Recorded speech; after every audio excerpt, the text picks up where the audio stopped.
Welcome to Financial Planning Explained. I'm your host, Mike Menninger, certified financial planner, owner and founder of Menninger Associates Financial Planning. I'm pleased to have Nick DeVito, also one of my associates, also a CFP, joining me today. So came up with an idea this morning. We actually, tomorrow night, we're giving a presentation to a group of CPAs on tax planning. How interesting is that? Yeah. And we're not CPAs. Yep. So anyway, but it's interesting because we view it from different angles. So I think it's great. And I came up with a brilliant idea. I said, well, why don't we just do that presentation? But someone shot it down. You know who that was? That was me. I shot my own presentation down. I'm like, why in the world am I going to do a presentation on taxes and tax planning when we're about to have the tax laws potentially change? So, and I came to the realization, it's like, what are you, an idiot? Because the whole plan was as soon as we get confirmation of the tax law changes, I was going to do some episodes. Yeah, absolutely. All right. So why would I do one now? Yeah. All right. So instead, we decided to do a retirement plans for small business owners, which is something that will be in the presentation tomorrow with the CPAs. But it shouldn't change. Okay. Yes. So we figured, hey, you know what? This is actually a really good topic. So today's topic is going to be retirement plans for small business owners. And there's a slew of them out there. But the practicality of the matter, and I'm not exaggerating when I say this probably represents 99% of them. Yeah, I'd agree with that. I mean, some of them are 403Bs would probably be one that we're not going to talk about. But a small business owner is not going to be doing a 403B. Yeah, and it's also very similar to a 401k. Right. So it's in the realm of right. You'll get the gist. If we're talking about 401ks, you have a pretty good idea of how 403B is going to operate. Right. Exactly. So basically, here we go. So the four different types of retirement plans are IRAs, which is the simplest. Then you've got the SEP IRA, which stands for Simplified Employee Pension. Okay, SEP. Anybody who's a business owner knows what a SEP IRA is, or at least has heard of it. Then you got the SIMPLE IRA, and then you got the 401k/403B with profit sharing. All right. So just to clarify things, the 403B is for nonprofit organizations. You'll see it for churches, for hospitals, schools, things like nonprofit organizations.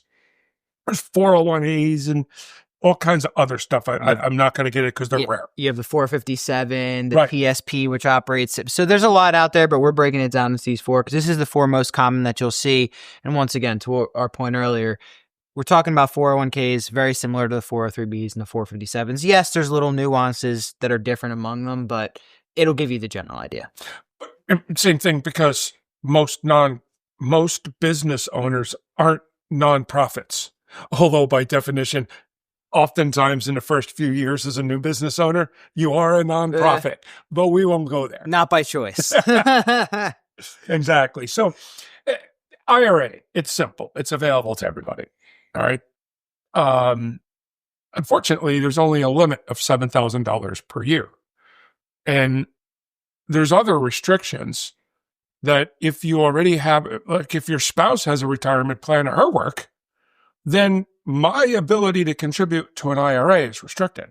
Mm-hmm. It's based on my income, our combined income. So it's nice. It serves you well for if you're by yourself, you have no retirement plan in place, you can contribute $7,000. Yeah, and then there's also what you'll hear us talk about, the regular contribution and then a catch-up contribution. All these plans, most of them have different limits for that. So for the IRA or Roth IRA, to Mike's point, the regular contribution limit $7,000. If you're above the age of 50, you can contribute an additional $1,000. One other thing to note with the IRA is this is not just for business owners. Anyone can use an IRA. Right. And you can even contribute to an IRA if you have another one of these plans available to you, but you're going to be subject to income limitations. That's correct. Another component of it. And when we say IRA, we're talking about the IRA and the Roth IRA. They have a joint contribution limit, meaning it's not $7,000 to my IRA and $7,000 to my Roth. It's $7,000 between the two. Right. And you can contribute $7,000 and your spouse can contribute 7,000 plus the catch-up contributions. Yeah, I mean, one of the cool things with the IRA is one of the major advantages is the investment options. You can open an IRA wherever you'd like. You're not just limited with a lot of these employer plans. They're going to give you a company that you have to work with. With an IRA, you can open that wherever you want because it's not tied to the business. And with that, your investment options are virtually, I say unlimited, but there's going to be some restrictions, but you can pretty much invest in whatever you want. Whereas some of the other plans, you're going to have a specific set list of investments that are available to you. From an employer standpoint, this could be advantageous to you if you're trying to save money, you don't have to make contributions on the employee's behalf. Correct. You can't make contributions on the employee's behalf at all. So yeah, there's a couple advantages to it. Some of the disadvantage, low contribution limits that Mike talked about, and the income limitations. Right. Of which, if I have no other retirement plan, this is what's weird about the tax law. I can contribute to an IRA if I'm a business owner and me nor my spouse have a retirement plan. I could be making $10 million. I have no income limitation to contribute to an IRA yet. I do have an income limitation to contribute to the Roth. Yeah. Which is weird, but be that as it may. The only other unique planning tool that we have with an IRA that we'll sometimes utilize, not necessarily from a business owner standpoint, could be actually, but with the IRA and the Roth IRA, you can actually make contributions up until April 15th of the next year. So you could make a 2025 IRA contribution by April 15th of 2026, which if you're playing a tax game and you're trying to stay under certain thresholds or keep your income beneath a certain threshold, it's a tool that you kind of have in your back pocket if you're able to make that contribution. Absolutely. In fact, there's a lot of different tools that you can do that way. Yeah. But absolutely. But to be clear, unlike other type of business retirement plans, the business retirement plans allow for not your personal contributions, but like a SEP IRA, and any matching contributions can be done until you actually file your taxes, including an extension, which can take you all the way out to September or October the following year. Yep. So that's the IRA. And here's what's interesting about these 4 different retirement plans. They represent 99% of them, again, throwing in the 403Bs and stuff. They follow the natural progression. I've had all 4. Mm-hmm. Okay, if you look at it, IRA I did for a whole bunch of years. Then I did SEP IRA when I was restricted to my limit to income. I wanted to contribute more. Then I had employees and I went to the SIMPLE IRA. And then I had more employees and I wanted to have more flexibilities. I grew to the 401k. Yeah, and it makes sense that they follow that progression because it kind of gets more complex as you go down that list that you talked about. IRA, the most simple, 401k, the most complex. And complex doesn't necessarily mean a bad thing, but it just may not make sense for everyone to have a 401k. Correct. So the next one, for the business owner who says, hey, I want to contribute more than $7,000, is they can open up a SEP IRA. To be clear, what a SEP IRA is it's the business contributing on behalf of all of its employees. Great. If I'm self-employed and I'm making $100,000 profit, well, then guess what? I can contribute 20% of my $100,000. I can contribute to my 401k. To my SEP IRA. Yep. Which is good because then that limit goes all the way up to whatever. It's like 380,000 or 385. I think the limit's 70,000. I thought for it's 350. Right. Okay. But it's in that range. Basically, what that does is that allows me to really step up my contributions. But what's the downside with a SEP? Is whatever I contribute to myself as a percentage, I have to contribute to everybody in my company. Mm-hmm. So, if I made $200,000 and I wanted to contribute 20%, great, that's 40 grand. But if I have staff who are making 50,000 or 100,000, I have to contribute 20% to them as well. Yep, and exactly. And one thing we're going to talk about throughout these different retirement plans is a vesting schedule. So what a vesting schedule is that's essentially when, as an employee, you can walk away with the employer contributions. So you'll hear sometimes you'll have a 2 to 6 year graded vesting schedule, 0 to 3. So a 3-year cliff, meaning that if I work for a company for 3 years, all of the employer match that's in my account, I can walk away with. With the SEP IRA, the employer contributions are immediately vested. You Correct. don't have any control over that. So it's kind of one of the downsides. One of the upsides, and we kind of talked about the level of complexity, is a SEP IRA is very simple to establish. It's low cost, easy to establish for the business owner, which for some people makes sense. Yeah. And so the expense is contributing on behalf of other employees. And so you and your spouse could both be working with the company and you contribute 20% to each. Mm-hmm. You're just racking up the amount of money that's going into the retirement plan, which isn't a bad thing. Nope, not at all. So that's what I did. So I had an IRA for several years. Okay. So I've been a small business owner since 2000. It's 25 years. Had an IRA for most of my period of time until 2013 when I hired my first employee. That was the year that I stopped contributing to the SEP. I don't remember what I did that year.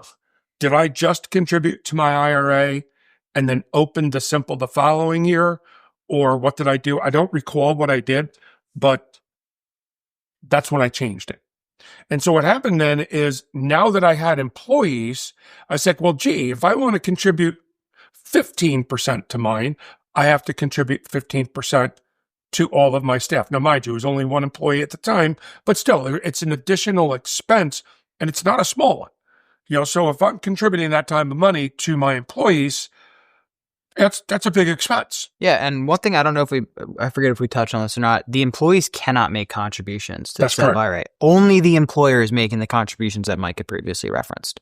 Which, by the way, also helps me as the business owner because guess what? I contribute to the SEP IRA and I can contribute to my IRA with income limitations. Yep, exactly. And the employee can do the same thing. Mm-hmm. They can receive the SEP IRA and then also contribute to their own IRA or Roth IRA, whatever floats their boat. Now, then the question becomes, do I contribute to an IRA or do I contribute to a Roth? Well, not intended for the purpose of this episode because we have episodes on just that. We've talked about it in almost every time that we're talking about retirement plan contributions, retirement planning, we talk about the difference between the IRA and the Roth IRA. Yeah, we've beat that horse a little bit. We beat that. Exactly. But yeah, we've certainly covered that. And then kind of following that progression we talked about, the next one up is going to be the SIMPLE IRA. Before we go there, I want to really back up to the true terminology of the SEP IRA. I keep saying 20%. If you look at the letter of the law, it's actually 25. Okay. Because if you're an S corp, you can contribute 25% of your income. If you're self-employed, what actually happens is it's 20% of net. Okay. I'm sorry, 25% of net. So if I took $100,000 and put $20,000 into my SEP IRA, that means I'm netting now 80. Well, 20 grand is 25% of 80. Why they do it backwards like that, I don't know. That's the IRS. They always come up with some great ideas. They didn't ask you first. Yeah, right. They asked me first. They would have just called it 20 to be done with it. But tell you what we'll do. We'll come up to the SIMPLE IRAs after our break. Okay. So stay tuned. We'll be back with you in just one moment. Do you keep up regularly with your investments? Where exactly are your hard-earned dollars going? Are you financially prepared for an emergency? I'm Mike Menninger, founder of Menninger Associates Financial Planning. We believe that education and knowledge are powerful, and we want our clients to understand why we are making the recommendations that we make. It's your money, and you deserve to know where it's going, because it's not how much you make, it's how much you keep. So call us today to discuss your financial concerns.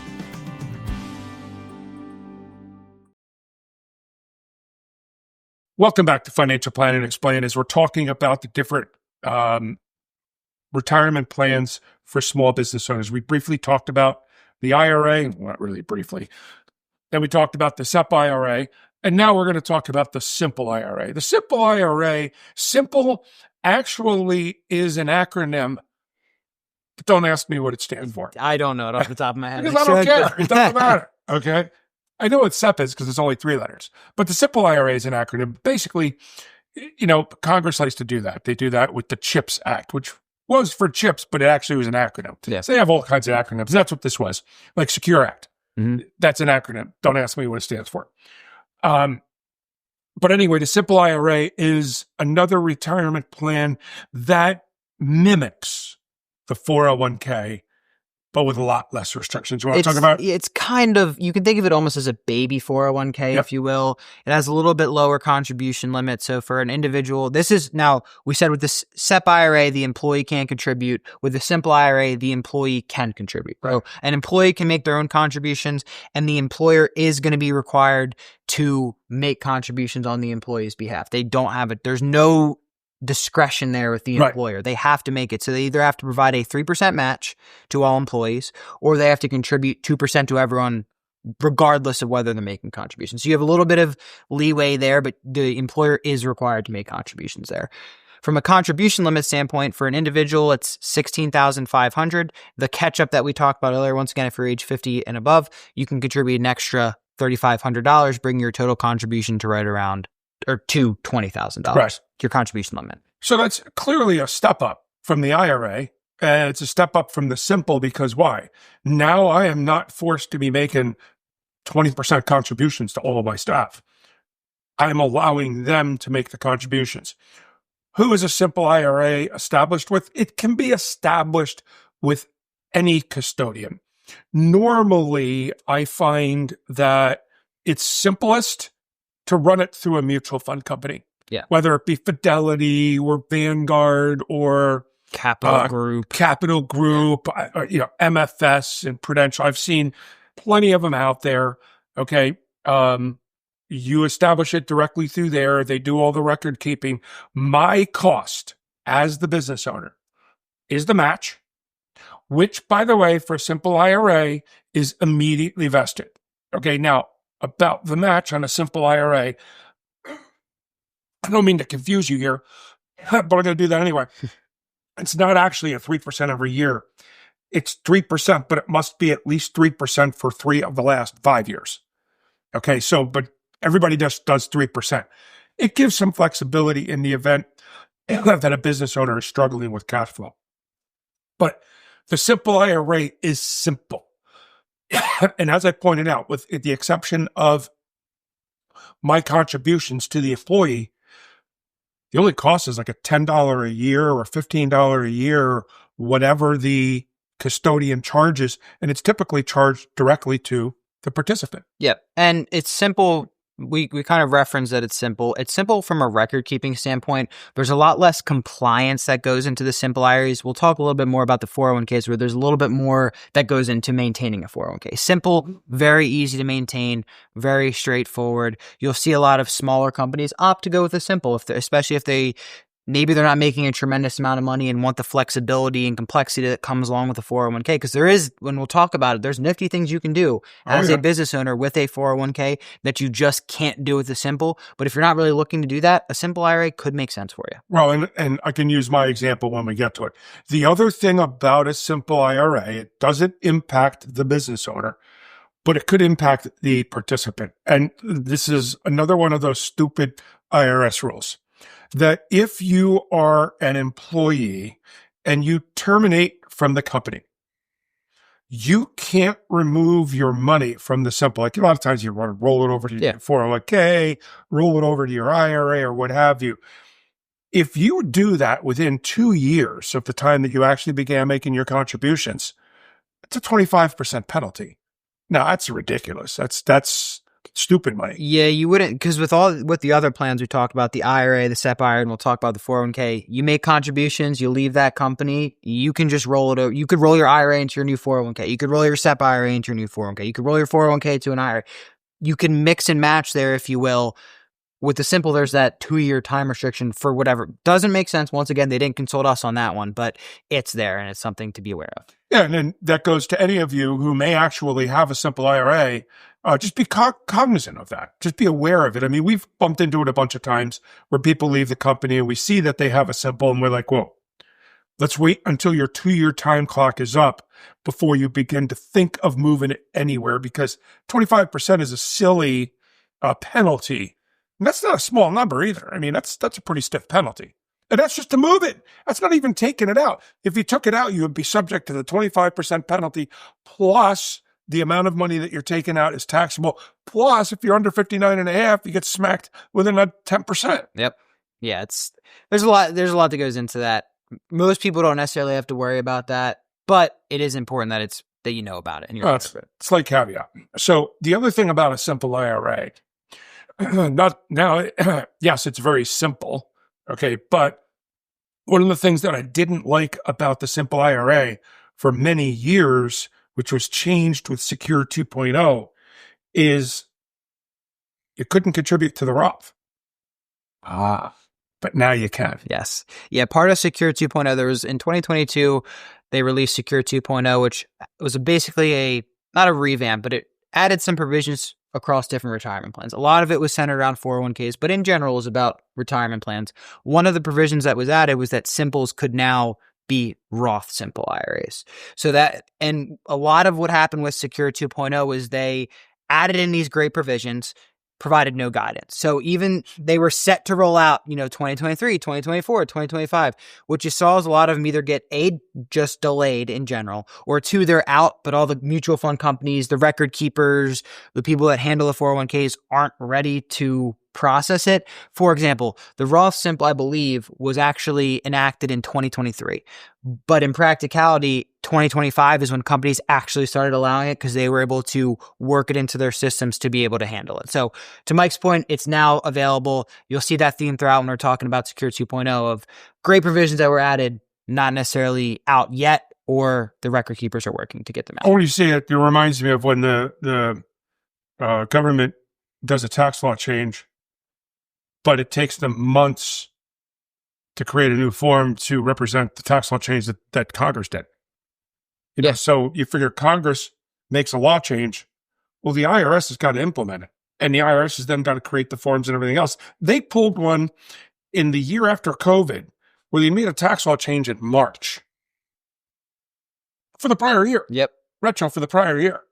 Yeah. It's a little difficult to do tax planning when you're doing that. Yeah, no kidding. No kidding. But the simple IRA, what the Secure 2.0 also did is they created incentives for small businesses to start retirement plans. It applies to the simple, but what it does is some of those tax credits you get make it so that you can pick up the enhanced 401k that has all these cool bells and whistles, and the IRS is giving you tax credits for it. Now, the interesting part about it is that I don't know if this is sort of an undertone, but this goes all the way back to Bush 2, where that's what they were trying to privatize Social Security.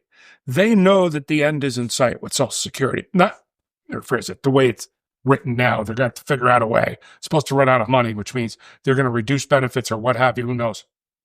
But this may be their way of slowly but surely passing some of the responsibility for retirement savings onto the individual rather than always being the responsibility of the government. Yeah, the individual, and you've seen states start to do it too, where states are now, if you have a certain number of employees, certain states are saying, okay, you have over 10 employees. Every state's different, but they'll say, okay, you now have to have a retirement plan. So you're seeing kind of multifaceted where they're encouraging businesses to start them, and some states are even mandating it. So You're seeing more and more of that pop up. Well, they've demonstrated that the amount of your retirement income needs that are provided by Social Security are a lesser and lesser percentage. And therefore, it becomes incumbent upon you as the participant to be saving for your own retirement, which is part of the reason why the government is creating all these different new rules and incentives and everything else like that. So now let's talk about the 401k. 401k, I call it the pinnacle. I'm sure they're going to come up with newer stuff, but that's what most people are very familiar with. Most companies now have 401ks, except for those really small ones. And by the way, I was that small one. But once I saw the value of what the 401k can provide with all of the flexibilities and the ability for me to contribute a much larger dollar amount and then having other employees do it, it was worth the additional monies that it cost me to establish the plan. So what are the costs, guys? Yeah. So, speaking generally about the 401k, the higher contribution limits are one of the big parts. of a 401k that makes them attractive. So for an individual, anyone can contribute $23,500. If you're above the age of 50, you can contribute an additional $7,500. And they actually just started last year with a super catch-up. So you have the regular catch-up of $7,500. You have the super catch-up of $11,750. $250 because it's 50% more than the catch-up. $11,250 if your age is 60 through 63. Why 60 through 63? Once again, don't ask me. I'm not sure. It's a very weird age. Why 63, not 64? Why do they stop at 63? Yep. Who knows? Yep. Okay. So higher contribution limits, more flexibility with the employer match. So before we talked about the SEP and the SIMPLE, the monies that are contributed by the employer are immediately vested. With the 401k, you have the ability to create a vesting schedule. So I talked a little about that earlier. That could be a 0 to 3 year cliff, meaning once you work for a company for 3 years, everything's vested. You could do a 2 to 6 year graded where after 2 years, 20% is vested, year 3, 40, and so on up to year 6, that's 100. So you have a little bit more flexibility there. You have more discretion in the match that you're able to provide your employees. You don't have to do a match. There's nothing about a 401k that says you have to do a match. There's reasons why you'd want to consider doing a match or having safe harbor non-elective contributions go to the employee, but you're not required to. There's flexibility there. I know you were about to touch on the costs. I kind of jumped in. Well, it's fine. And so I'll stay with the you could do loans with a 401k. Yep. You could do traditional 401k. You could do Roth 401k. You could do Roth conversions inside the 401k. You have the ability as the business owner to effectively, within guardrails, the ability to define the rules of your plan. Okay. Who can get the loans, when they can get the loans, what happens if a person leaves, or what happens while they're there? Do they want to take the money out? There's just a whole litany of really cool things. So what is the additional cost? Well, I don't want to really quote, but it's going to be somewhere in the $2,500 to $3,000 range per year, maybe a little bit less. It depends on the size of your company too. It depends on the number of employees, because sometimes you'll get into, there's per participant costs that sometimes the employer is eating. So it really depends on the size of the company. The point is, it's going to be a few $1,000s. What we talked about earlier is those tax credits, and what you see now with the tax credits, the increased tax credits in Secure 2.0, is that if you're starting a plan, all these tax credits were to incentivize plans. So it's not, if you already have a 401k, you're not going to be able to get the tax credits.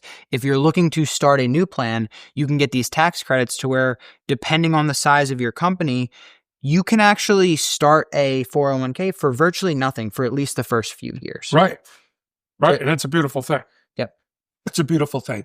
So anything else you want to add? Because we're wrapping up on this. Yeah. So I was just going to say one of the things that is extremely attractive from a business owner standpoint for the 401k is going to be the profit sharing. So you have the ability to, we talked about the regular contribution limits of the $23,500, the $7,500, the $11,250. You also have the ability to make profit sharing contributions where you as a business owner can say, okay, I want to, at the end of the year, you're taking a look at the profits. You want to make additional contributions to the plan. You have the ability to do that. Now, you can cater those profit sharing contributions to benefit you as the business owner, which is another great tool that allows you to get more money into your retirement plan where other plans don't afford you that option.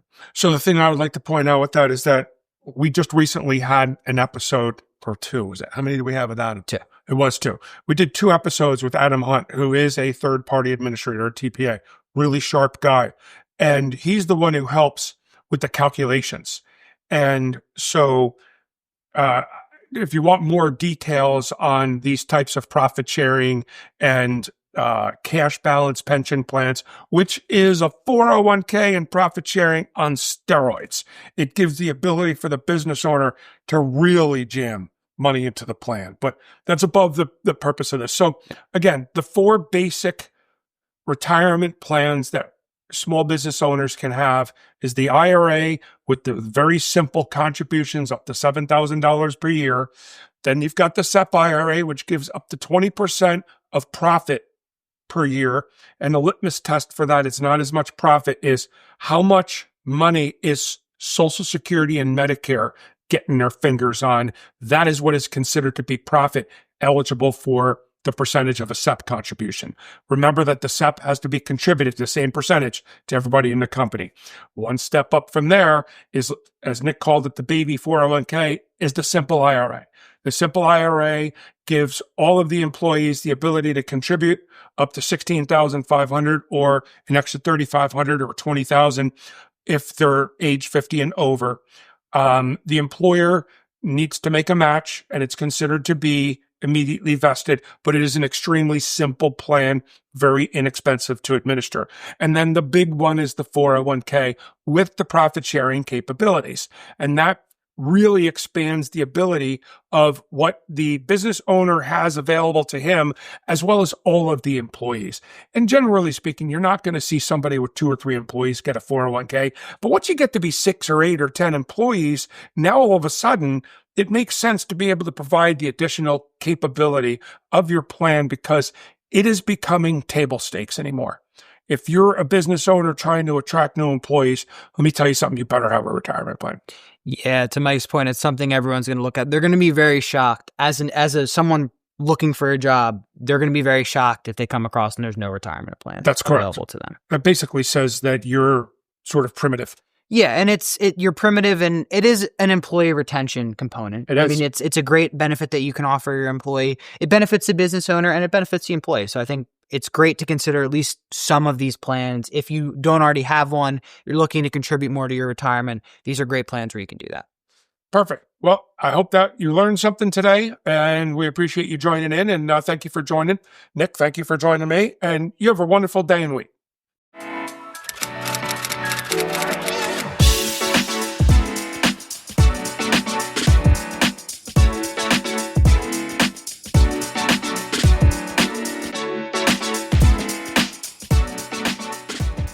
Thank you for watching this episode of Financial Planning Explained. We strive to provide an educational experience for all of our viewers, and what we struggle with at times is topics. So if there's an idea or a topic that you would like for us to discuss on a future episode, please email us at admin@maaplanning.com, or you may enter it on the Contact Us page on our website at www.maaplanning.com. Thank you in advance for participating and helping make our show successful.